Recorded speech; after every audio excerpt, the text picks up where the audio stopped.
What's the name of the band? Oh, I don't know how. Seven Aura? Seven Vaura.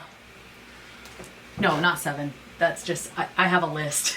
Oh. 7 was saying they were That's the why 7th I couldn't away. find the lyrics. Yeah. Okay, this is Vaura, and the name of the song is Incomplete Burning. This is for the Alliance Anarchy 99. Anarchy 99!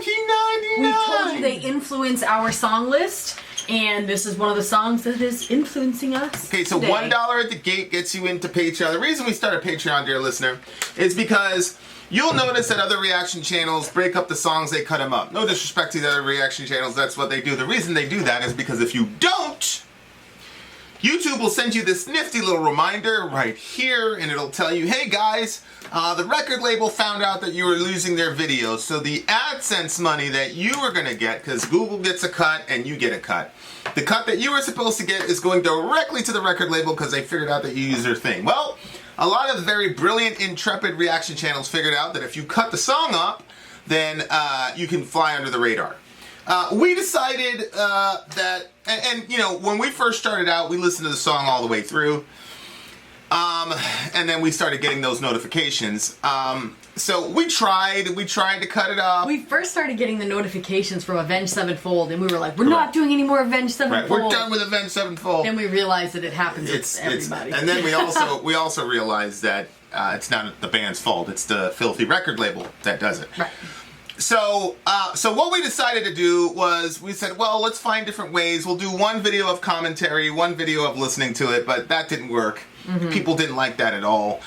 So we scrapped that idea and we just figured we'd go straight through. The way we offset the losses that we make on, that we would have made on AdSense is to go to Patreon. So $1 at the gate gets you involved into an alliance. The alliances are basically genre specific. You get to find like-minded people. You guys come together and you decide what songs that you want to hear, and that influences what song we do.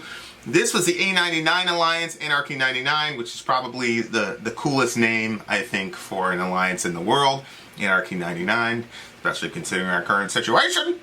And so they chose this song. $1 also gets you into our backstage restricted access once the website comes up and all that good jazz. All of that, dear listener, for a simple $1. Of course, there's a $5 tier and all the rest of it where you get extra goodies and all that. But this is Vaura. Links are in the description for all that stuff. Vaura Incomplete Burning, and this is for Anarchy 99. Let's do it.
Ray. I love that song. Yeah. I love that song. It had the tremolo pick in, had that like 80s vocal style that I really, really like. You sent that to your mother, not to me. I see that. We should keep that in the video though so people can follow along with the lyrics. What do you mean keep that in the video? You know how you have the lyrics up there? Yeah, I'm gonna do that. Yeah, so yeah, just do me a favor and send that to And you know what? I sent another thing to my brother the other day. I don't know what's going on here. Yeah, you need to pay very close attention To what I'm sending to to who? what you're sending to who. I mean, it doesn't really affect me much, I guess. It doesn't? If you make a mistake like that to your Depends mom. on what kind of mistake, huh? Just don't send my brother anything, man. You're the worst. Can you please send me the freaking lyrics? I love this song. That vocal style, it's got like that 80s vocal style, kind of like hollow sort of vocal style. I love it. Mm-hmm. This is definitely going to be on my playlist. You go, you bitch. It's yours. This has made it to Vincent's playlist. This is a Vincent approved playlist song. Definitely a relationship song. What do you think? Well, I didn't think it was a relationship at first. I thought that this was the effects of the, like, is it napalm that's a type of bomb? Yeah, it's big fire basically. Yeah, and so I thought, like, red or white, it didn't matter who you were dead on sight with it, but then as it progressed, I said, wait, I think this is a relationship song. So is it somebody that, like, is not faithful? Yeah, I think it's a guy who can't keep his junk in his pants, and he's driven by lust. He's blaming nature. You see right there, a light for the lost, a face that's given to treason, through nature's will, always free, cruel, and unchanging. So, and then you go down here, and it says, don't fight this, given to all the peace and loss. There's one way out, given to all the lust that conquers love.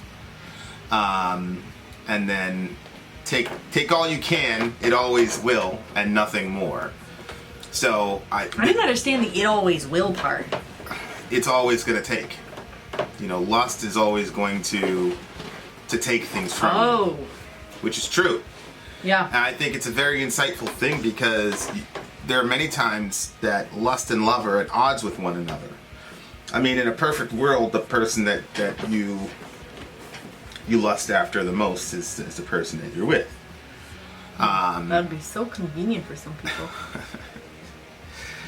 Yeah. So, but in this brother's situation, that's obviously not the case. And you know, maybe I'm being hard on the guy. You know, I'm saying he's blaming nature, but I mean, remember you used to think it was bad to didn't you say that you thought it was bad to, like, lust after well, the person you love? I still, like, if me and you are not doing good, then, you know, I'm not, you know. You're not. We've already had this. I'm not going to tell them. But if me and you are not doing well, then, yeah, I still think it's bad. But if we're doing well, then, well, I disagree. I think it depends on what you're doing. If you're of course you would disagree. No, if you're like... You're more like the dude in the relationship. Stop. If you're, like, looking and you're, like, lusting after me, but it's like, fuck that bitch, and it's all like that, like, you know what I mean? Like, well, that's different. But if it's still like, well, I'm mad, but it still looks good, that's fine. I just think it depends on how it is. Like, I think there's, like, this, you know how, like, when people are mad at somebody and then they, like,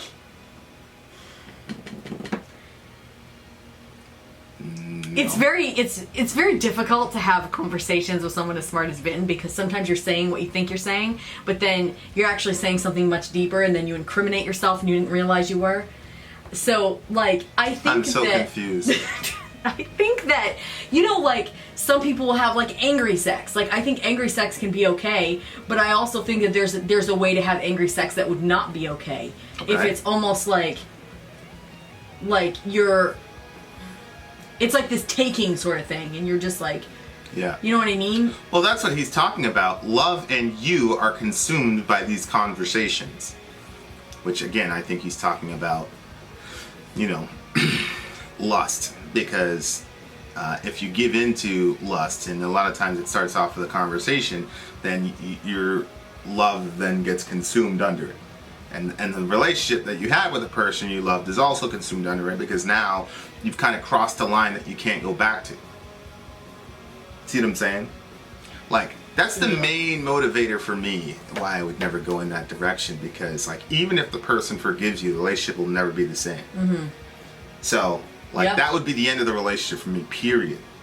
You know, to lose, you know, that type of element. So He's that's not saying what you think he's saying. He's saying if he cheated on me, that would be the end of the relationship.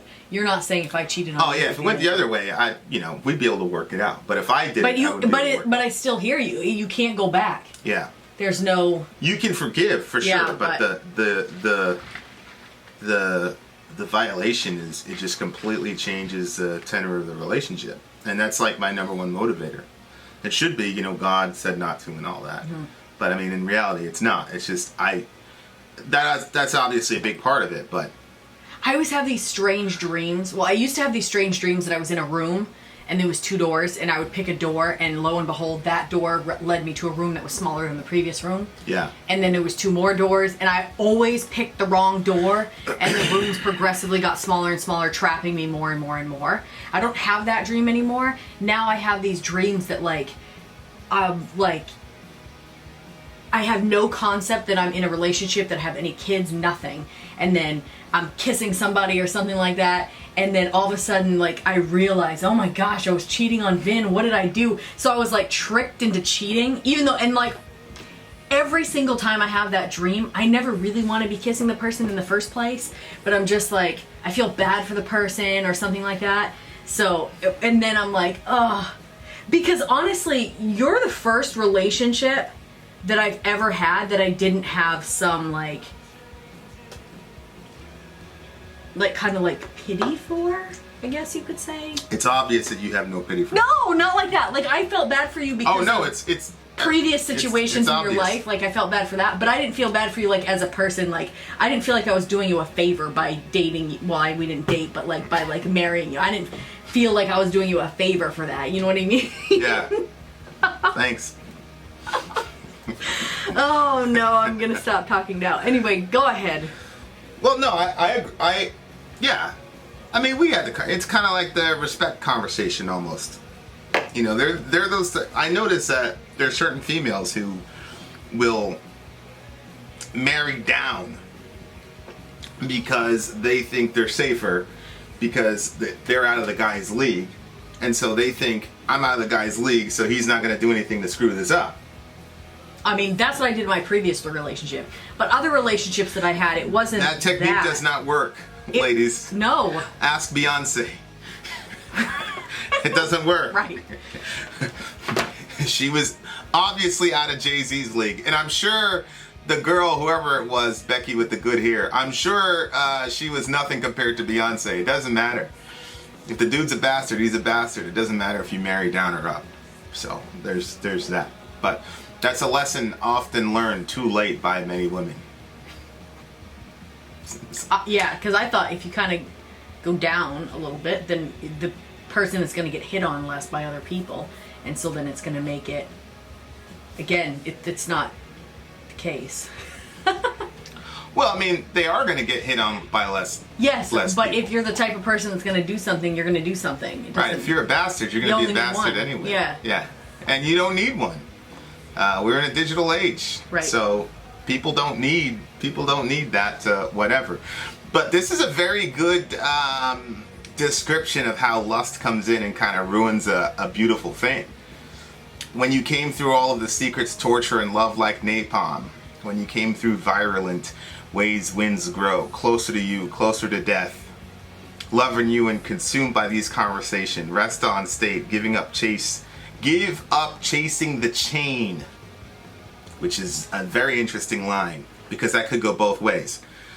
You know, actually it could go 3 ways right there. Rest on state, give up chasing the chain.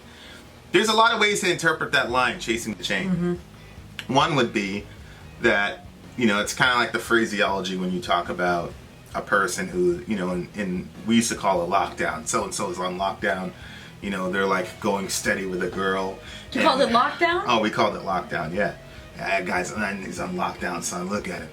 You know. Look at him. That's so awful.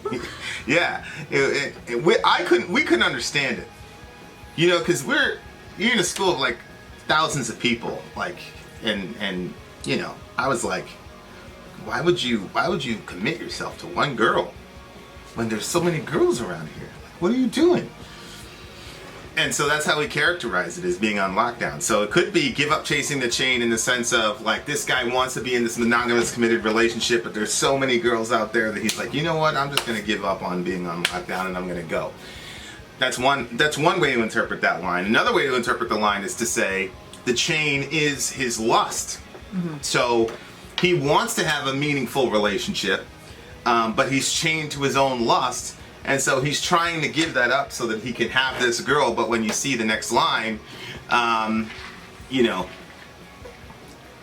you see that he's not able to do that because he's got all these secrets that torturing him. And then he's got love like napalm, which the love that he has for her is ending up being destructive because he's hurting her and lying to her the whole time with his secrets. So it's almost as if, like, he's not able to overcome this because by nature he is a, you know, and a lot of dudes kind of like try to,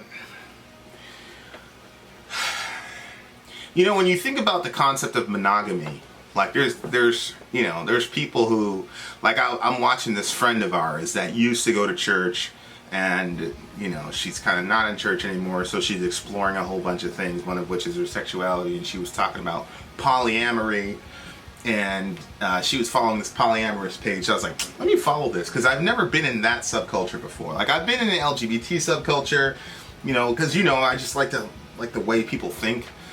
And so I'm in this, and she's making these posts on this page or whatever, and I'm watching, and it's like, you know, the idea that you're only supposed to love one person exclusively is toxic, yada, yada, yada, yada, yada. And I'm just watching this. I don't agree with it, but I'm looking at the argument, and they're saying, come on, you know, it's you know, if you had 2 Kit Kat bars and somebody said, this is mine alone, you would say that they're selfish. But here you have a person trying to own another human being and saying, out of all the 8 billion human beings, this one's mine alone. How crazy is that? So I'm watching all the logic and all this. I was like, yeah, I see the argument. And I was saying to myself, like, I'm not sure that works in the real world. So lo and behold, this girl is with somebody now. It's just them two. You know, they're in a relationship. And now I want to say, I guarantee you that if that dude if she finds him, like, she opens the door or whatever, and she finds him with another girl, I don't believe that any of that polyamory stuff is going to apply if she sees him. You see what I'm saying? Oh, I do. Like, and it's funny because all of her polyamory posts are no longer there. Now that she's with somebody, she's not talking about loving bunches of people at the same time and how monogamy is horrible and all the rest of it. So I'm not sure that, and, you know, a lot of people can say, well, you're thinking that way and she's thinking that way because you're in a monogamous social convention, because, you know, the Western world's been influenced by Christianity for the last, you know, 1,200 years or whatever. Mm-hmm. But even in the Bible, when you have a polyamorous or a bigamous relationship, it still never ends well. And they were cultured to live in a bigamous polyamorous relationship. There's not one time in the Bible where a guy is in a polyamorous relationship where it ends well. Not once. And it actually leads to a ton of horrors as far as family issues and people trying to kill each other and women being in massively depressed states. So I'm not sure that I buy that polyamory could work as a concept. And, you know, obviously as a Christian, I'm going to be biased towards monogamy. But I just think that human nature is such that we want that one exclusive relationship out of all 8 billion people. That's what makes it cool, is that of all the billions of people on the planet, you've got one person that's committing completely and totally to you. And that's, I think that that's a beautiful thing. I don't think that polyamory could work in that, in just the way that I look at human nature. However, whether you're a Christian or you're looking at it from a Darwinian angle, the drive to sexuality is a natural inherent drive that is there. And so if I'm looking at it from a Darwinian perspective, I'll say, well, of course you're going to be you're going to be attracted sexually to more people than just your spouse, because you are an animal and you've got to drive to progenate your genes. And an attractive girl means that she's got a good gene set and she's more likely to be successful in your current society because of her attractiveness. So you're going to be attracted to that person, and you're going to want to pass genes on with that person because you want to create another attractive person. And so that's kind of the Darwinian explanation for it. And the Christian explanation for it would be, well, God has given you a natural drive for sexuality because God wants us to be fruitful and multiply. And so you're going to have a disordered sexual drive toward other people, because when you combine be fruitful and multiply with the sinful nature, you're going to get lust. And so both explanations account for human nature and why monogamy is so difficult. I think the difference between the Darwinian answer and the Christian answer would be that there's some sort of transcendental, non-physical element that says, even though you have a drive toward that, you should not do that because you're damaging the soul of the other person, and that God is trying to teach you something in a monogamous relationship. That ultimately sexuality is not about you. So if sexuality was all about you and your pleasure, then sure, go out and cavort with anybody that you want. But the Christianity says God designed sexuality for a multitude of reasons. Absolutely for pleasure, absolutely for enjoyment, also for having children, but also to know the other person at a deeper level. So the first description of sexuality in the Bible, I think, is Genesis 4, where it says, Adam knew his wife Eve and she conceived. The word is yada. It means to know, like intimate knowledge type of thing. And so it's a very, very interesting song because the guy is fighting against his own nature, but I don't think he has anything above it to manage his sexuality. He knows he's hurting the other person. Love like napalm.